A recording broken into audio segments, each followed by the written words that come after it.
Actually, the leap of faith, to give it the memorable name that Soren Kierkegaard bestowed upon it, is an imposture. As he himself pointed out, it is not a leap that can be made once and for all. It is a leap that has to go on and on being performed in spite of mounting evidence to the contrary. This effort is actually too much for the human mind and leads to delusions and manias. Religion understands perfectly well that the leap is subject to sharply diminishing returns, which is why it often doesn't in fact rely on faith at all, but instead corrupts faith and insults reason.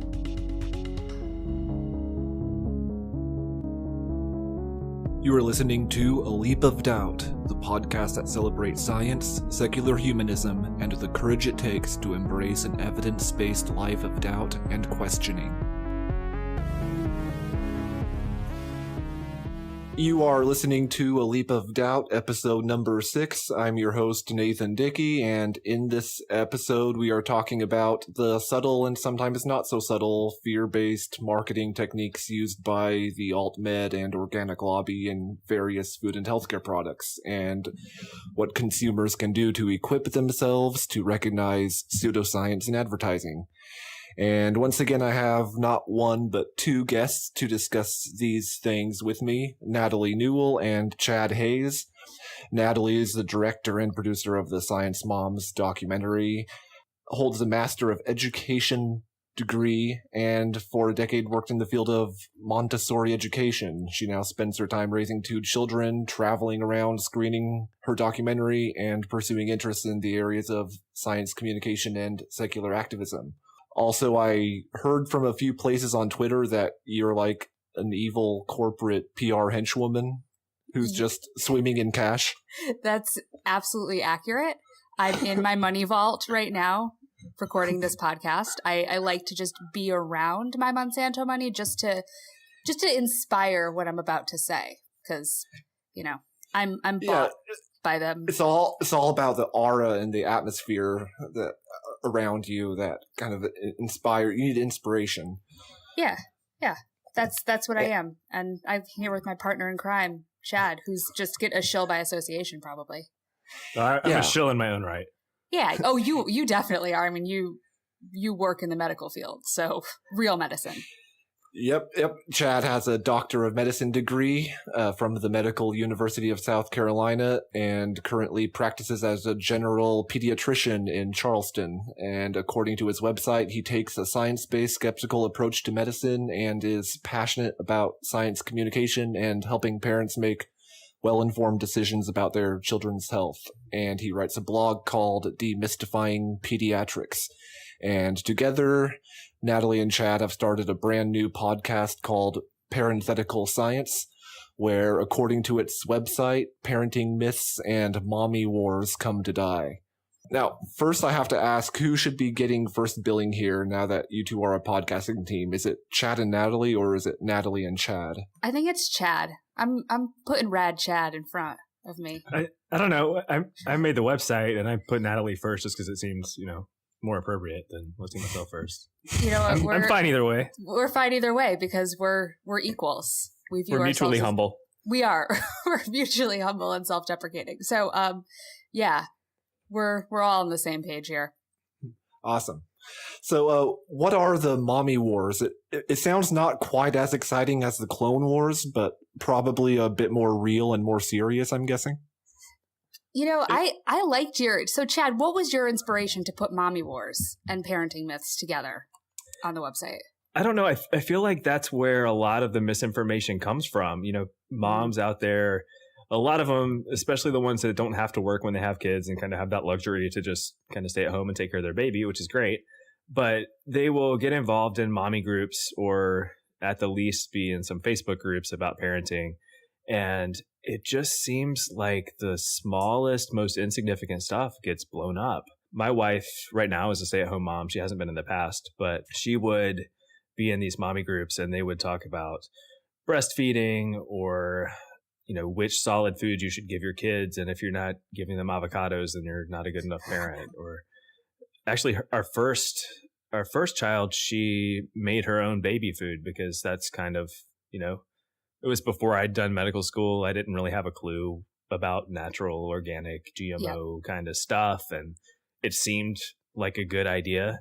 And I haven't talked to her specifically about this, but I think she kind of had the feeling that if she didn't do that, then she wasn't a good enough parent because other people obviously love their children more. Yeah. And I think, as you're giving that example, I was in a sense the same way with my first child where, yeah, I made my own baby food. And I think part of it was because there was some, I don't know, you're right, association with being a good parent because you care that much to mash your own sweet potato instead of buying it in a jar, which it sounds ridiculous as I say it now, because when Zeke was a baby, I pretty much bought everything because it was easier and I had another child and it was, you have a lot to do and sometimes don't want to spend your time pureeing things. But there was this sense of you should do it all yourself and put as much of yourself into every aspect regarding your child. Because if not, then you're kind of less than. So kind of like it's your only purpose in life, right? Is to make babies and care for them. Pretty much. There's a thing that I've noticed sometimes, and I'm not trying to hate on people here. So I don't know if I can say this without sounding like a jerk. So that's my disclaimer.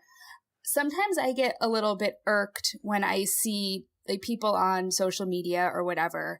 And you know how there's a section for your bio? People will put before anything else, mom. And I guess this is just me. And I'm saying I can't necessarily relate to this. Seriously, I feel like I'm being an asshole right now, but it's like when you have a child, there is this, I don't know if it's a societal pressure or whatever, that you're a mom first, that some of your identity has left the building. I think it's true in some cases. I also think that for some women, they really truly enjoy that. And and that's really what they want to do. And they're totally fine not having a job and for their life to kind of revolve around their kids. So I don't think it's a problem either way. And that's kind of what I was getting at with the whole thing is that, if you want to stay at home with your kid and make your own baby food and not have a job outside the home and focus on them, and that makes you happy, that's great. Do it. I get upset when people try to make others feel worse about their lives because they're not doing it the right way.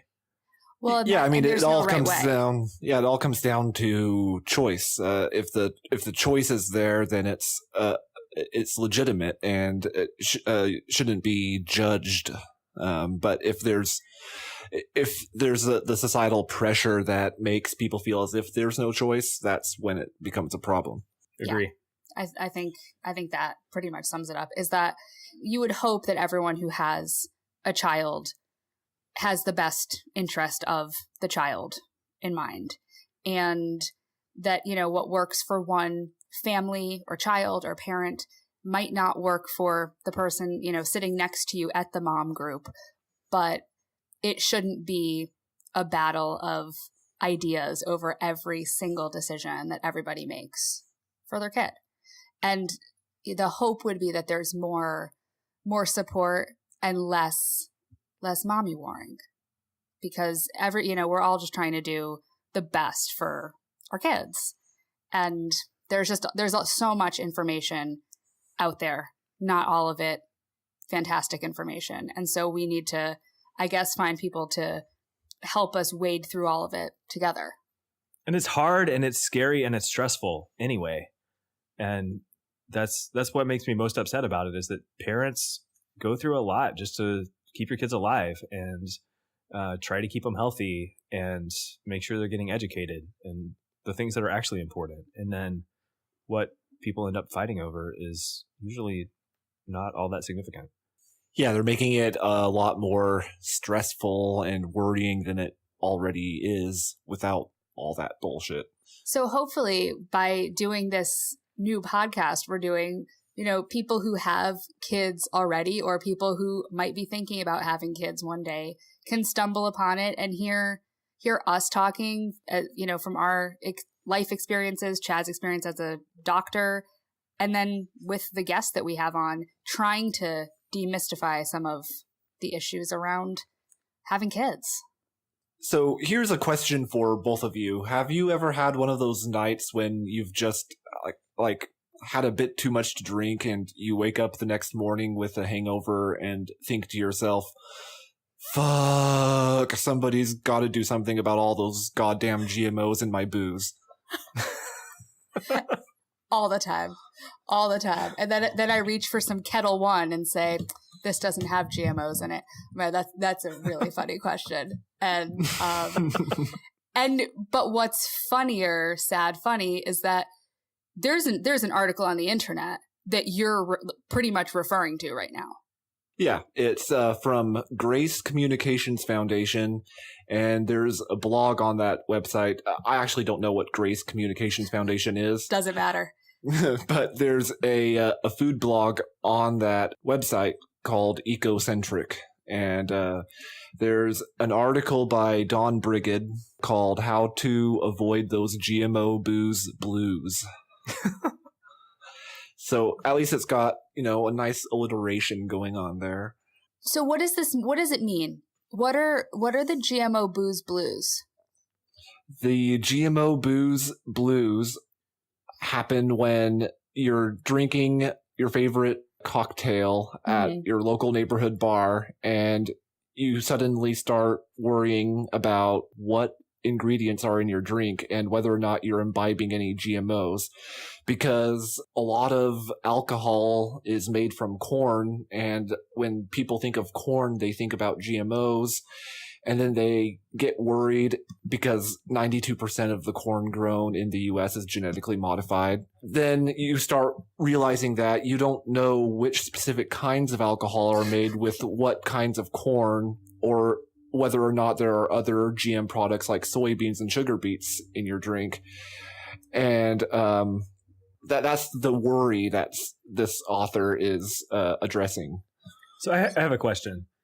I'm drinking a PBR right now. Okay. with my high dollar big pharma vaccine money. Yeah. Do I need to be worried? Probably. I'm gonna guess pretty much to anytime you ask the question, do I have to be worried? I will find you 5 internet articles that tell you that fuck yeah, you need to be worried. But yeah, I'm gonna say yes, you need to worry. So just live with that right now, the decisions that you're making. Well, there's a really handy guide on this article. Good. The nitty gritty by type of alcoholic beverage. So it's got it breaks it down. It breaks it down for you what it's made from and whether it's GMO or not. It covers gin, tequila, mezcal, rum. So all of it. So you can stock your bar and feel good about the fact that the thing that will fuck you up is not gonna. This makes no sense, and it's hilarious because just to break this down, we're talking about worrying about that. First of all, GMOs are safe to consume, but we're worried about them in the sense of a thing that, I mean, let's be honest. If you're just going to the bar to have a few drinks, like, you don't necessarily want to feel just normal. I mean, at that point, you've already kind of made the decision that you're doing something that isn't the healthiest thing you could be doing, right? Yeah. So this is where I was just in disbelief over the Kettle One vodka ads that were like on the sides of buildings, so big, ads saying made with non-GMO ingredients, and you're thinking, okay, but you're gonna get drunk. And I'm not saying like that's a bad thing, but really, we're concerned about GMO ingredients in alcohol. This is where the shark has been jumped over and over with marketing. But yeah, I just don't know why this is something that needs to be, or that people are making decisions about which vodka to buy. I mean, I guess I'll buy Tito's. I don't know. I don't really drink vodka. That's solid. Right? It's whatever. But I'm not going to buy Kettle One because they're ridiculous. Hey, so I'm looking at this PBR can right now, and it says that it was established in Milwaukee in 1844. And I just wanted to point out that the grains that they made it out of in 1844 are not genetically identical to grains that have been around, forever. They were already genetically different at that point. So I hope you're even more worried now than you were a few minutes ago, because something's going on in you right now. You're getting genetically modified by those Milwaukee grains, and it's all over. It's all downhill from here. And I'm going to finish it anyway. Yeah, because why not? We only have this one life, and nothing matters anyways. So drink your PBR. Yeah, I thought this was a really good way to introduce what we're talking about broadly, which is like this fear-based marketing, because like you said, it's something that people don't generally think about doing in order to be healthy. And yet the appeal among the public towards anything that's non-GMO, all natural is so strong that even with booze, it has to be there to sell things. Well, yeah. And I made a Facebook post earlier this morning, just pretty much soliciting from friends any other, things that came to mind when we were talking about fear-based marketing or just misinformed marketing in general. And somebody brought up Panera Bread, which their marketing tactics are just ridiculous. And Panera Bread always pops up in my Facebook feed because Mark Zuckerberg hates me. But they talk about their food being clean, and they have a whole no-no list of things, which I think we could probably get to. But they're talking about their food being clean, and I've been on their website. They have cookies that are like hundreds of calories per cookie. How is that clean and good? I don't get it. But those are natural calories. So go ahead and eat it because it's clean. What does clean mean, guys? Yeah, I mean, it's not like people are walking out of their backyards and picking these cookies off of a tree, right? Like they've been processed like all the other stuff, and the fact that the sugar came from, something that wasn't genetically engineered, I don't understand why it matters. It's the same freaking molecule. Mm-hmm. Well, I'm looking at the list right now from the Panera Bread document, the no-no list, and that is literally what it's called, the no-no list. And my first thought was, why are people okay with being infantilized like this? Right? I don't even talk. I don't even talk to Milo and Zeke in that way of, hey guys, this is our household no-no list. I don't know. If I talked like that, my kids would just want to do it. They'd be like, hey, this is the list we should do. Yeah. And it does say, literally, we are committed to food that is 100% clean. 100%? 100% clean. 100%. So, like, there is zero contamination on any surface that they use to prepare this. And they have sterile technique when they make all of these food products. They just make these food products in the void. 100%. I get clean, okay? Fine, I'll let you have clean, but 100% clean is hard. Yeah, I mean, but I guess they can't really, they don't want to advertise, well, we're 95% clean, you guys. Yo, we do a pretty good job. We're pretty adequate with our cleanliness.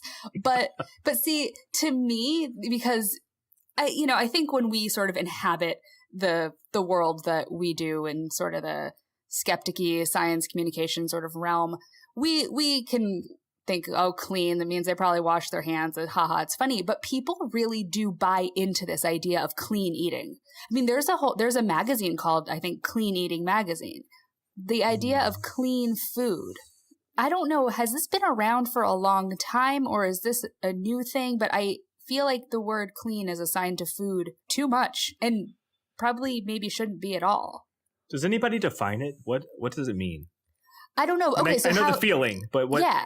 But how would you define it? How would you define it? Because I don't know that it's been properly defined by anyone, because I think they just slapped that word on it. So what does it mean? Well, I'm looking at the document right now, and it looks like they attempt a definition. Okay. It says, at Panera, clean describes food that does not contain artificial preservatives, sweeteners, and flavors, along with colors from artificial sources. Or dog shit. Or that. But they didn't write it in the document, so I don't know. So it's basically just, no preservatives, sweeteners, flavors, just what they say. And then they have a huge long list of all these scary sounding chemical stuff. So they took a page from the Vani Hari sort of playbook of there's no safe amount of chemicals to ingest ever, or if you can't pronounce it, don't eat it, that kind of thing. Seems like it's part of their messaging. Yeah, exactly. They just managed to avoid going the Vani Hari route by avoiding like saying stuff like chemical free, but which is hard. That's a tough bar to meet. Yeah, you're gonna die if you have a chemical. Get real hungry. You're gonna, it's all over. But I do feel like 100% clean. That marketing means the same thing as no chemicals, but it's just something that people find more palatable and less crazy sounding than no chemicals ever. Yeah, I feel like the no chemicals crowd kind of are off to the side in the demographic of people who are into this kind of thing. Like they're a little bit less mainstream. Yeah, but mainstream we have Zooey Deschanel now. Yeah. How many of those did you watch? All of those videos? Okay, I'm gonna be honest. I don't think that I've made it through one of the videos. I've seen portions of several of them, sometimes with the sound off because I can't. I sent one to Chad because she was wearing overalls and was in a farm in a field, and so I watched that one. Therefore, she's credible. So for anybody who's listening that doesn't know what we're talking about, Zooey Deschanel, the actress and singer, which she does a good job acting and singing. She has somehow now become the face of some food-related videos that show up in all of our Facebook feeds, probably more than we would want. And she, just because, is talking about things like organic food, sustainable fishing practices, I think. The fact that bread today isn't real food. Well, it's not even real bread. It's not even real bread. It's just not real. It's not real. So somehow I make my children's school lunches on imaginary food products every day. Like it's so cringeworthy. Thinking about it, I'm cringing. I do have to give Zooey Deschanel and that bread video credit because they do get one thing right. They talk about how bread isn't real, or the bread that everybody's eating isn't real, and she talks to a baker who says the magic of bread and the beauty of bread is that it's biblical. Right, but then they defined biblical as biblical isn't real either. So they kind of sort of get that right. But actually, it does turn out that what they mean is that real bread is biblical and fake bread isn't. What does that? Is there like a recipe in Ecclesiastes or something? What? Well, because Ezekiel bread. There's a brand called Ezekiel bread. Yes, there is. There is. Wait, is that actually a recipe from Ezekiel? The brand is not Ezekiel bread. It's actually Ezekiel, and then it has the chapter and verse as part of the brand name. And I can't remember what the chapter and verse is. But I'm looking it up right now. Okay, thank you. But so bread is biblical. See, I didn't get to that part of the video. Sorry, guys. That one I was lost pretty much from the beginning. Once I saw that somebody, a stylist for that video, really decided, put on these overalls, put on this hat, and the director said, stand in this field of wheat. It's like a Christopher Guest style parody of what these kind of videos are, but it's for real. And yeah. And I don't know. I feel like I liked her as an actress, and that sort of doe-eyed manic pixie dream girl thing works well in 500 Days of Summer, but not when seriously, we're talking about food and people are watching this, and I can imagine that there's at least a handful of people who saw that video who are like, oh, I like her, she's whatever she is. And I'm listening to what she is saying, and I don't think I should buy bread from the grocery store anymore. Unless it's Ezekiel bread. Unless it's Ezekiel bread, because it's biblical. I've got it here. So Ezekiel 4:9, if anybody's following along. Take also unto thee wheat and barley and beans and lentils and millet and spelt, and put them into one vessel. That doesn't sound very tasty. And then he goes on, you are to eat it during the 390 days you lie on your side, which I think it's been a while since I read it. But I think that God told Ezekiel to lay on one side for half a year and then lay on the other side for a couple years or something. And this is what kept him going. You shouldn't take your advice from Ezekiel, because that book also God commands Ezekiel to eat his own shit. So, is that bread? Hopefully, Zooey Deschanel doesn't do a video about that. So, it's all natural. But no, and these are so biblical.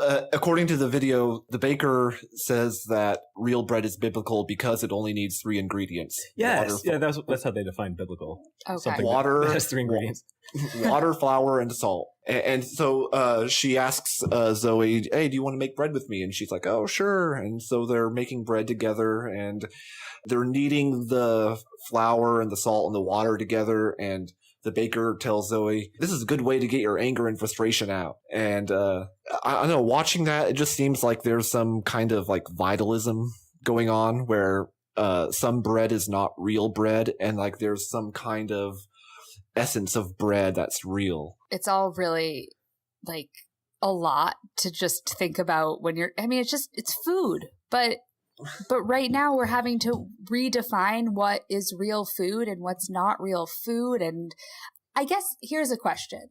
These videos, somebody decided that these were a worthwhile thing to do and then put on the internet. What is the goal of a video like this? What are people supposed to watch that and then think, okay, time to devote a certain portion of the minimal free time I have to making bread and growing organic food in my backyard? Yeah. Is that pretty much it? I think that's the goal. Well, okay. She didn't ask for money. She didn't have a Patreon account, right? She didn't. Support me on Patreon. We all have Patreon accounts. So listeners, throw us some money so we can go grow our own organic food. But to think about, though, how, these videos are just put out there, if that's the intended goal and message, pretty much stop what you're doing, grow your own food, bake your own bread, do all this. I mean, what kind of assumptions does that make about the average person? Are we all living with tons of extra time and the financial resources to start our own gardens and, bake everything from scratch? And I don't know if we should all be vegetarians or vegan. Do we grow or raise our own livestock too? I don't know. Where does it end? Yeah, and what are we supposed to do? So here's the thing for me. There are a lot of people for whom this is not possible. People don't have a lot of land. They certainly don't have enough land to grow all of the food to feed their family for a year on. A lot of people don't have time, and they can't miss enough work to come home and make sure they're making everything from scratch. And this is one of the things that defines civilization, right? In the beginning, we were all just kind of hunter-gatherers, and we spent all of our time trying to get enough food just to survive. And then we figured out agriculture and livestock domestication, and suddenly we're able to just say, hey, here's a few people, they're going to go make some food for all of us while we do things that actually advance our civilization. Mm-hmm. And going back to that is not a good thing. That should not be our goal. We can even think of this in terms of more recent history. We don't even have to go all the way back to our hunter-gatherer days to think about this.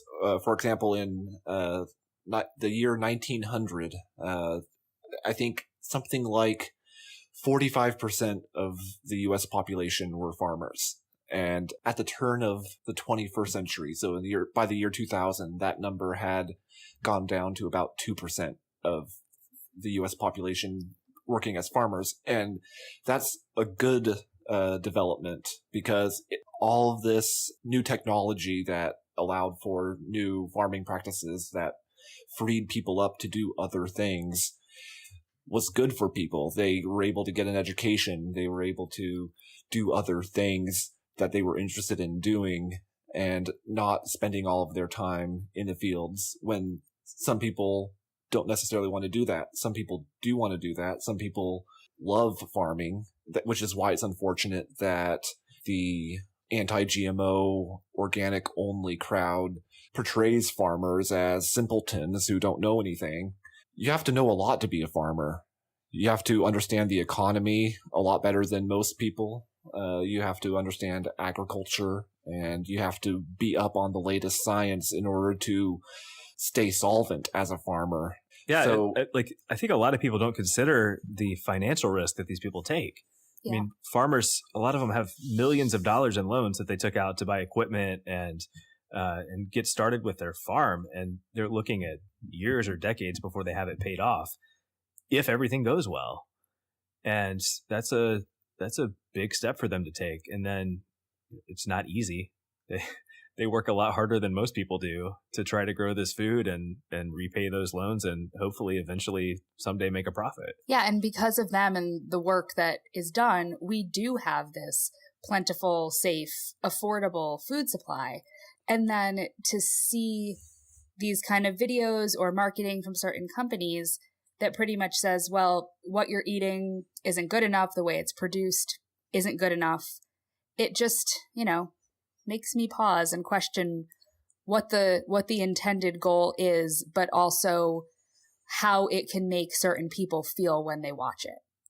Because I like thinking about groups like the Environmental Working Group that post their dirty dozen list of fruits and vegetables or whatever it is, that essentially says there are certain types of produce that you should buy organic. I mean, imagine a parent who is already on a limited budget, right?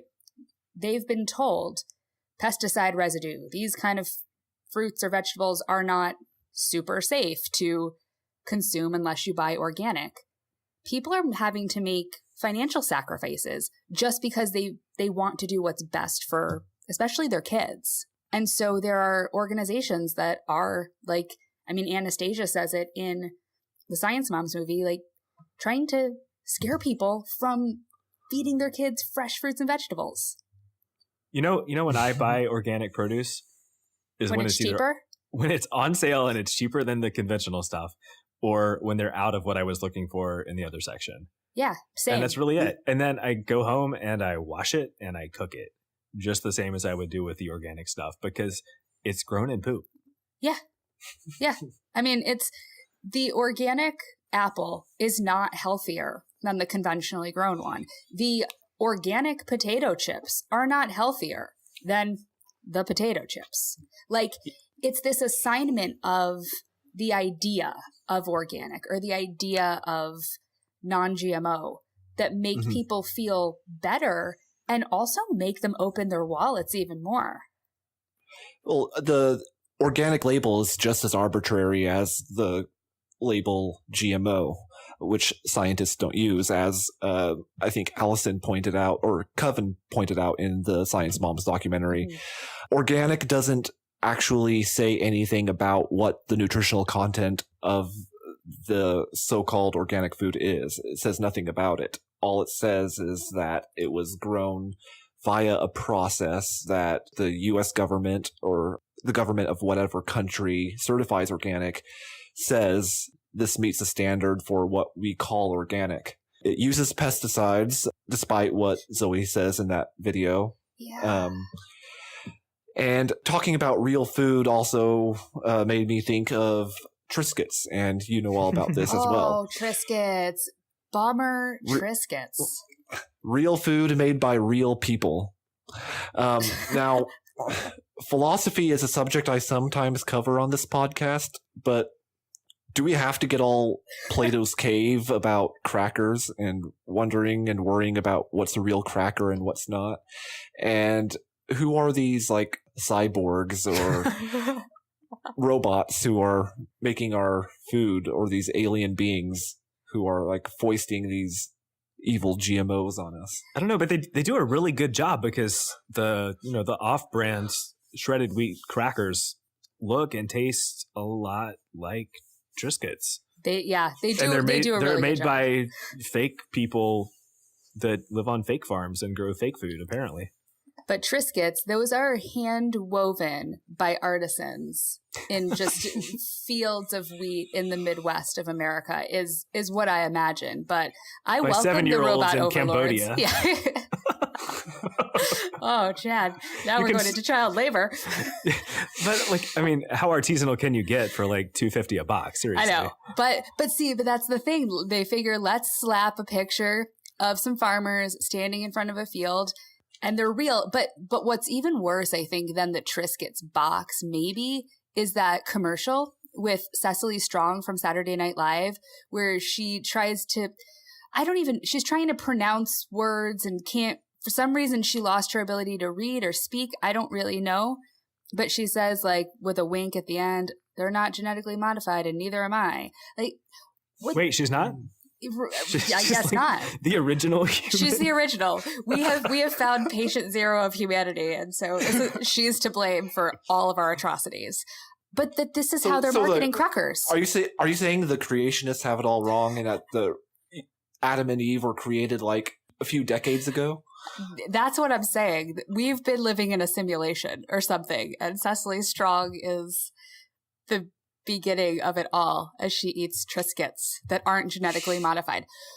I thought she was just having a stroke, honestly. But isn't that what it seemed like?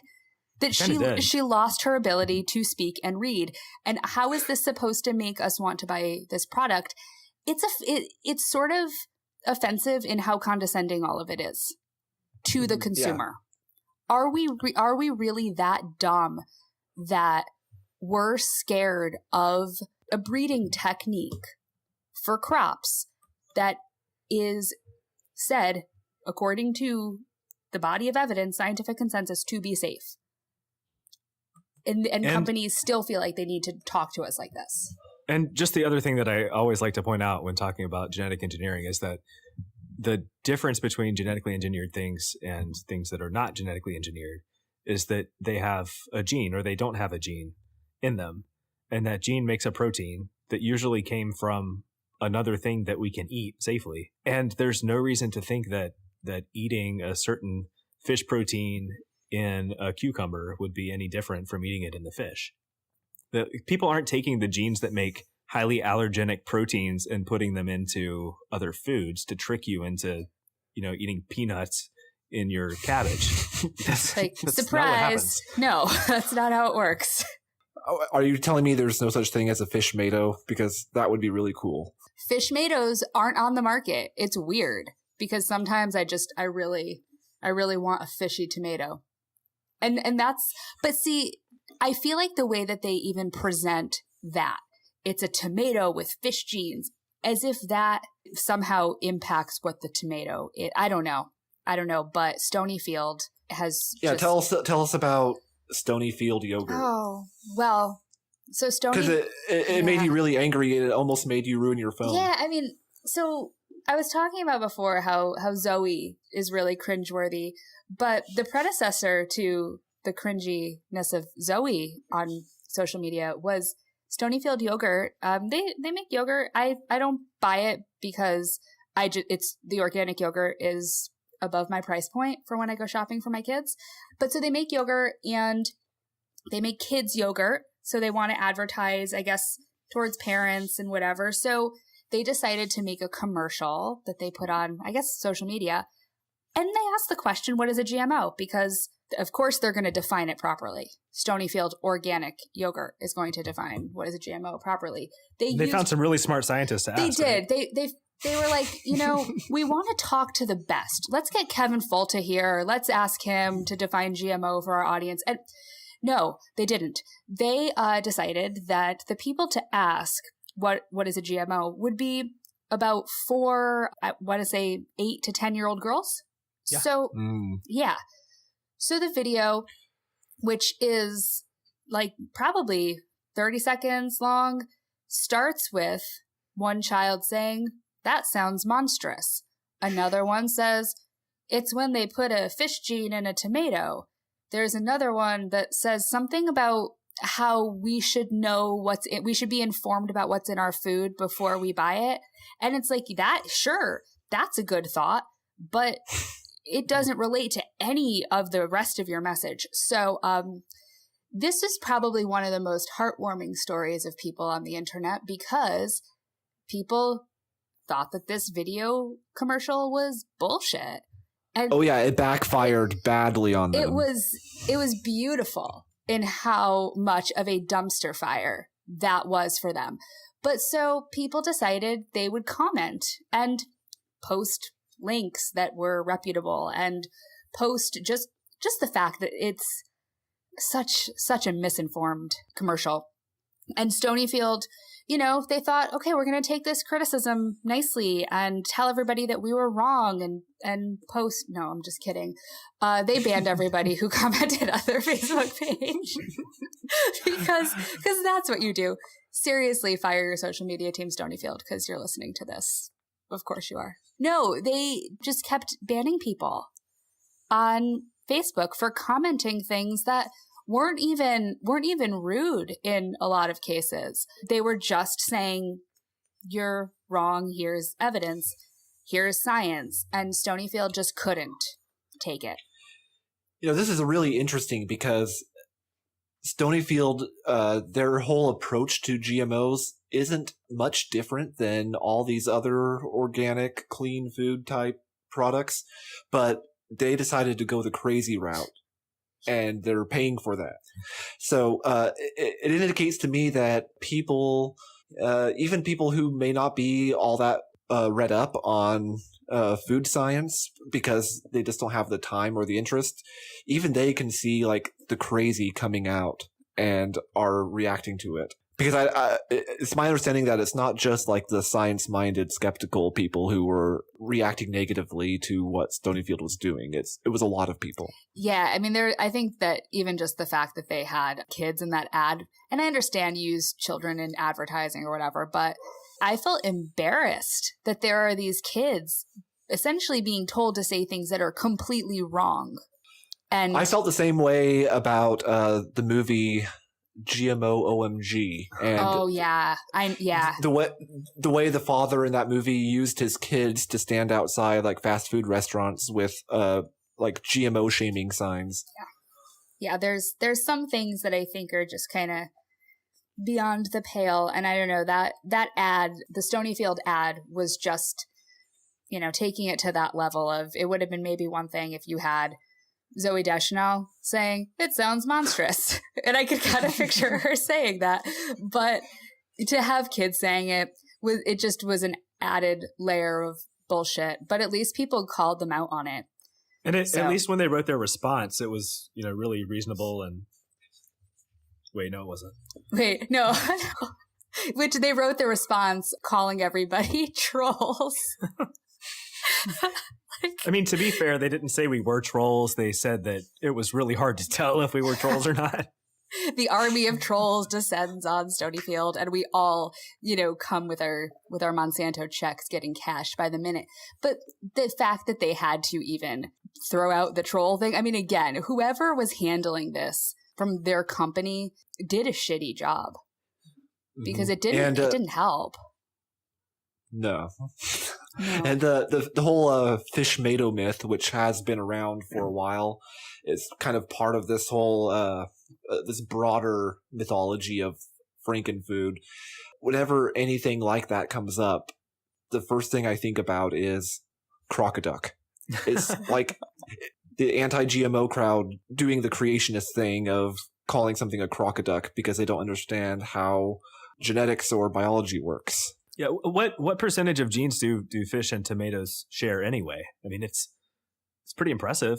I'm sure we share 20-30% with both of those. Yeah, fish and tomatoes, if I recall correctly, share about 60% of human genes, or we share 60% of our genes with fish and tomatoes. And so don't eat people either, because It's gross. Soylent Green is people. Yeah, so it's not like you take a gene from a fish and isolate it. It doesn't make any sense to call that a fish gene, because nothing in isolation by itself makes it a fish gene. The only thing that makes it a fish gene is the fact that it's in a fish. It's right? like looking at tomatoes. the blueprint for a house and zooming in on the kitchen and taking out where the dishwasher goes and being like, this is an arts and crafts dishwasher. And then you put it in a Victorian house and you're like, you can't put an arts and crafts dishwasher in a Victorian house. Like it's a piece of language that describes something and tells you how to build it and where it goes. And that's it. That's all it is.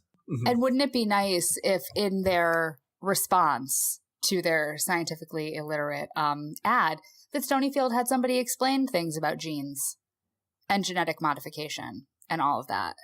Well, they asked the kids and they were like, I don't really know what they it asked means. The kids, I just said what you told me. and then they decided that they would cite what in their response. Did they cite EWG? And I might be wrong. Something related to U.S. right to know. I don't know. I could be wrong, but I could also be right because that would make sense. So it wasn't a response that was at all like standing up to the level of really well-reasoned criticism that they received. And it's not really that hard to put in an educational piece that the experts can write. I mean, Jurassic Park explained how genetics works in like less than 5 minutes in the beginning with that little cartoon DNA character. It's not hard. But the problem with it is that it goes against their whole mission. Mm-hmm. Like let's not pretend that Stonyfield is actually trying to make the world a better place. They're trying to make money. Like they want to sell yogurt and milk, and they want to sell it just as bad or even more than the conventional milk and yogurt makers. Yeah. And they want to meet the demand of their consumers, and they want to carve out a place for themselves that sets them apart and gives people what they want. So here's a question then. Look at all the response from people who may or may not have bought their yogurt, but still, let's call the people who responded to them just a body of consumers, either former, present, or potential consumers of their products. Is there a way that consumers, say people kind of like us who have certain stances on things like GMOs or whatever, is there a way that consumers can influence companies to market their products differently or better or with a scientifically literate vantage point? I don't know that we're going to get there. Honestly, I really don't. I think a lot of it is market driven, and there's a market of people out there who are not scientifically literate or at least haven't taken the time to educate themselves about a specific topic. And fear is so strong as a motivator that if you can use it and your job is to sell more yogurt, I can't think of a better way to do it, honestly. Well, the whole science communication field, the field of science in which the few scientists who are interested in communicating the ideas and principles they're familiar with to the general public, they struggle because the fear-based marketing has been for at least the 1940s or 50s way ahead of them in terms of understanding the psychology of people and gearing their messages toward that. Scientists have traditionally been, more by the book and wanting to, if they even make the effort to educate the public and do outreach, which not many of them do, or they didn't until the last decade and a half or so. They're really making a stronger effort these days, but in the past they just kind of stayed in their ivory towers and didn't really interact much or engage much with the public. And that's because they didn't want to stoop to the level of these other groups selling things that were opposed to the science, because those anti-science groups were reading up on psychology and reading up on what makes people tick, and they were succeeding because of that. Well, I think it's also important to remember that scientists traditionally don't get paid for communicating to the public. Their job is to be in the lab and do the research and produce whatever it is that they're working on and get published and teach classes and that kind of thing. But until relatively recently, there weren't a whole lot of people out there that were saying, hey, we're going to fund part of your salary to go out and give talks to kids in high school and teach them about what you're doing, or to go address this specific group and educate them about a topic. And those other groups, the kind of pro-organic, anti-GMO, that side of things, they've got more money. This is part of it's part of their brand, and it's part of how they market themselves, and they have tapped into, I don't know, this ability to tug on the heartstrings of people and assign all of these meaningless but powerful labels to food that make people buy it. And it seems to make the consumers and proponents of things like non-GMO or organic, it makes them passionate about the decisions they're making. And I remember a few phone calls that I've had with companies about things like their decision to put non-GMO on their packaging or whatever. I'm thinking of like Blue Apron, for instance. The companies are certainly aware of the fact that GMO doesn't make the food bad. They know the consensus, the scientific consensus on GM foods. But they will say, we are giving our consumers what they want. It means something to the consumers to have that label on the food, because those are the loud voices in the consumer world. And so I don't know. I mean, I want to be hopeful, but at the same time, I don't know that the voices of people who think like we do are going to be loud enough to change things, which is unfortunate, because I hate seeing biotechnology and conventional farming or whatever demonized. So I want to throw this out there, probably to you, Natalie, because I know my answer to this, but I think a lot of people, if they read your breakup letter with Blue Apron or your post about Stonyfield, or probably some other things that you've, compiled into a film and produced, they might think that you're just hating on these companies. And I think it's really important to let people know why we care, because I don't really care what people are feeding their kids as long as it's relatively nutritious. Yeah. It doesn't, if they're getting organic or non-GMO or conventionally grown food, it doesn't make a difference to me because it's the same. So if they have the resources to do it and that makes them feel good, why should we care? Yeah. I mean, I guess people, like you said, feed your kids and yourself healthy food.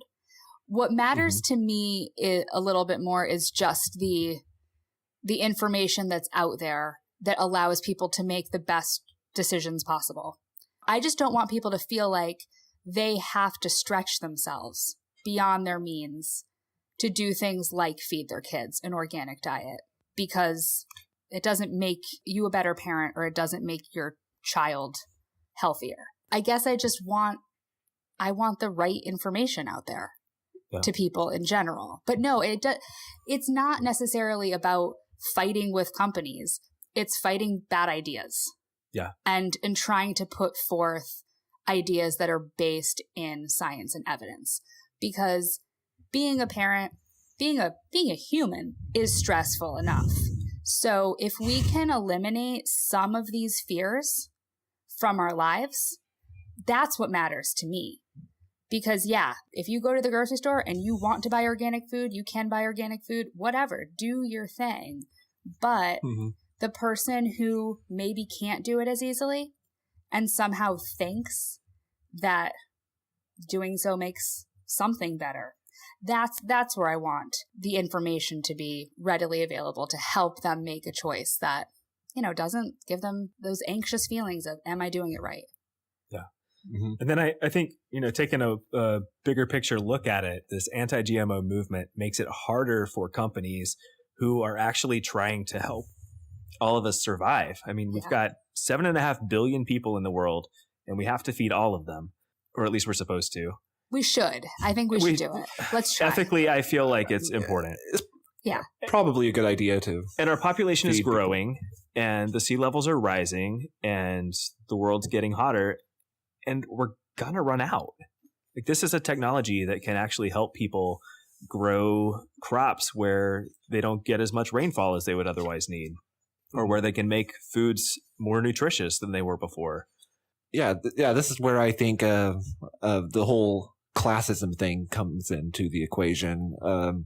People who are, the organic buyers, the dedicated buyers of organic, and the people who are committed to alt med.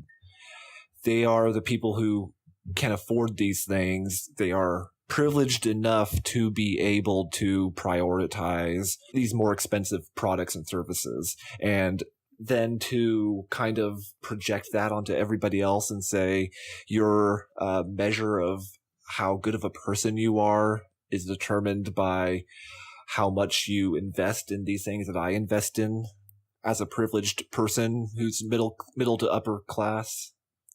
But yeah, and like going off of what Chad was saying, though, it's like, if we give a fuck about this planet and all the people on it, shouldn't we, as humanists or whatever, be trying to be proponents of the technology that can help us sustain this population? And, biotech is not the silver bullet solution to all the problems in the world, but it could help. And so demonizing the technology, it's not going to do any good for this whole planet of people that need to eat. I think the whole GMO thing is pretty similar to alternative medicine. There was a conference that I went to recently that called itself integrative medicine, but really it was a bunch of quacks.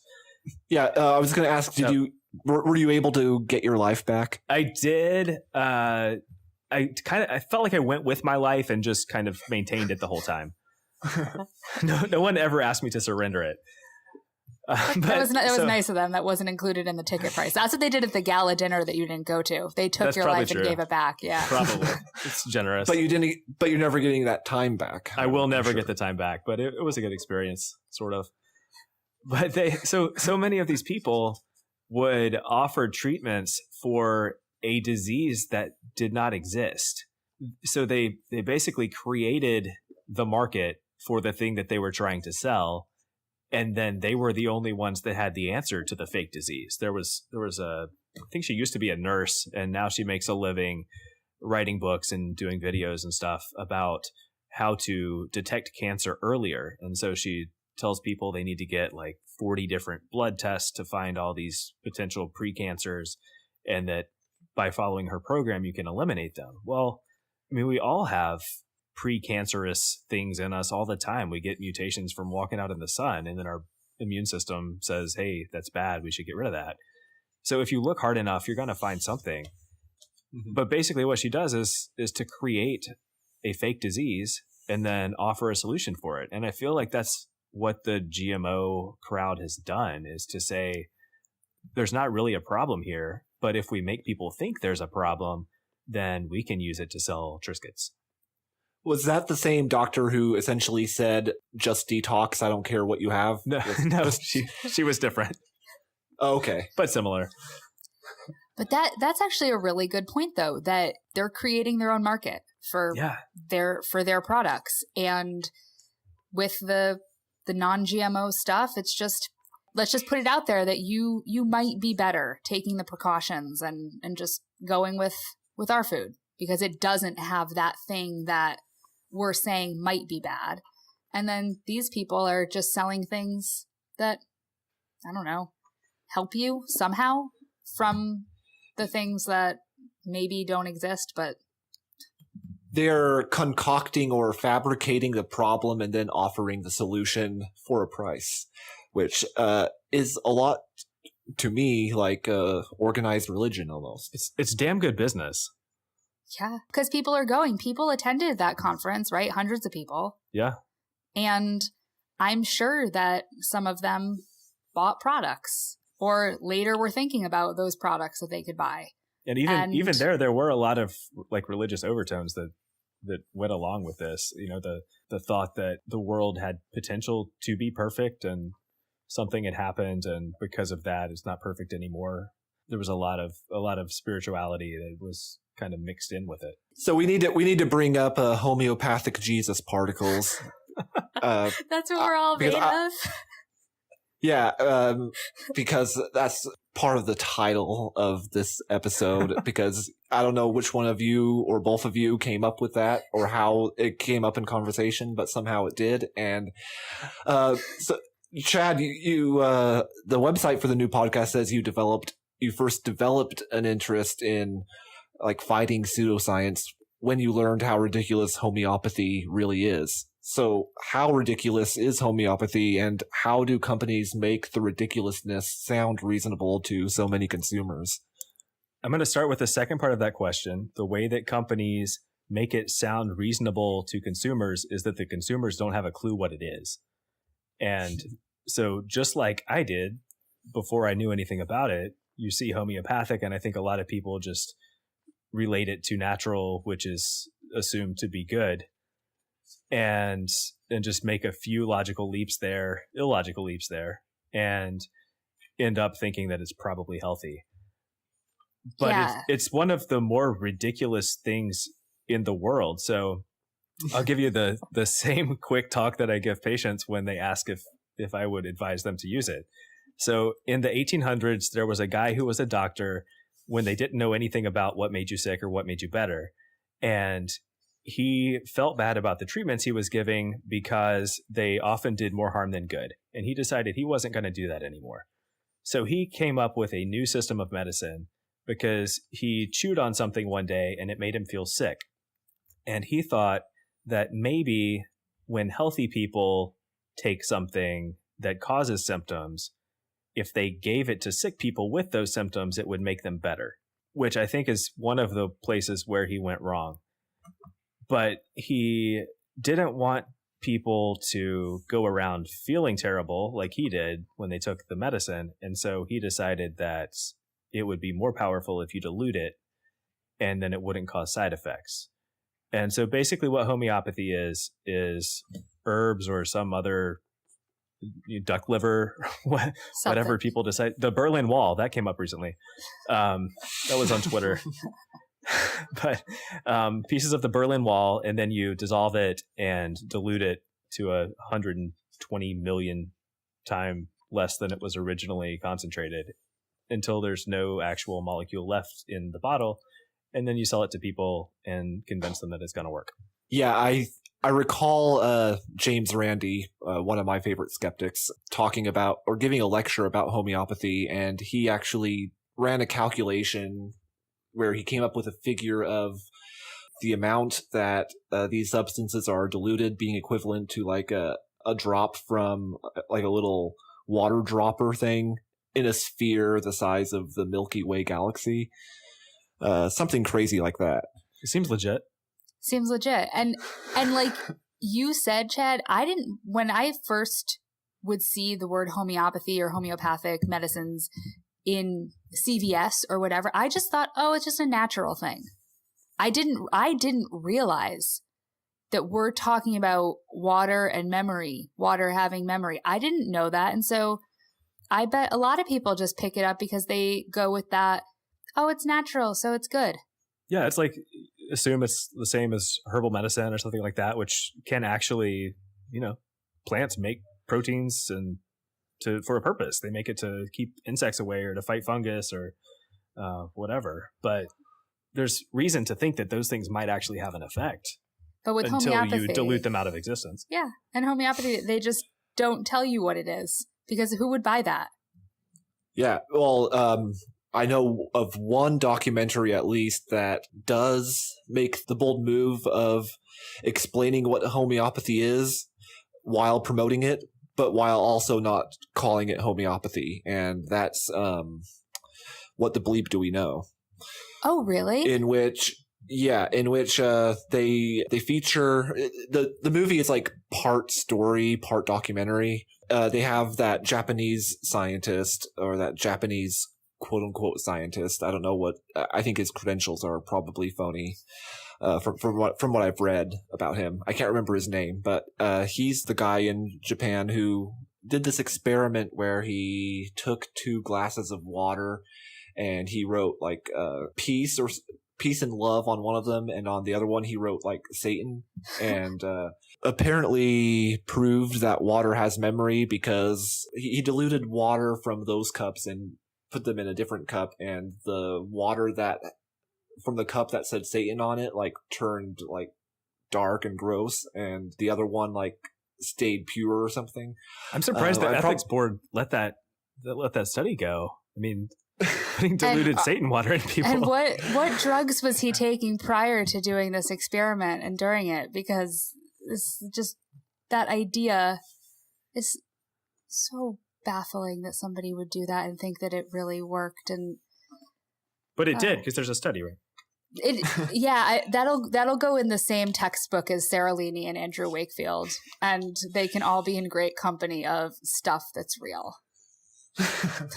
I'm probably butchering the description, but if people look up, I think I can't remember his name.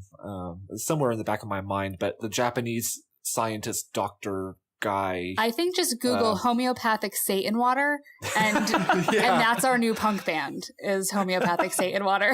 Yeah, I don't recommend watching What the Bleep Do We Know, because it's not. You won't get that time back either. But I mean, yeah, people do strange things in the name of what's natural and avoid doing things that they perceive not to be natural. Like we might briefly want to bring up Gwyneth Paltrow and Goop, because for all the talk that the people who are into this kind of lifestyle have about everything being natural, they sure don't seem to trust their own liver for a whole lot. They'll put coffee in all kinds of orifices rather than trust their liver, which is actually natural and actually naturally does detoxify you. Yeah, well, coffee's natural too, to be fair. It's just, it seems unnatural to squirt it up your butt. Yeah. I mean, but one of the best parts of that whole, the fact that she sells a coffee enema device, it costs $125. So there is a person out there that looked at that website and said, that's worth it. I mean, I could think of so many things that I would spend $125 on that it's not that. It's never going to be that. $135. Oh, and God. Okay. I was off by $10. and this they sold out at $125, so they bumped the price up. This goes back to the whole issue I was talking about earlier about income privilege and how rich people are, and rich people are buying these kind of things, and they're not even considering, hey, I can make this at home with like a few things laying around the house. The whole jade eggs thing, I don't know how much the eggs cost. Those are probably expensive. Much, I think anything on the Goop website that goes up your butt is going to be expensive. That doesn't go up your butt. It doesn't go up your butt. I'm sorry. I just learned that. I'm wrong. No, it goes...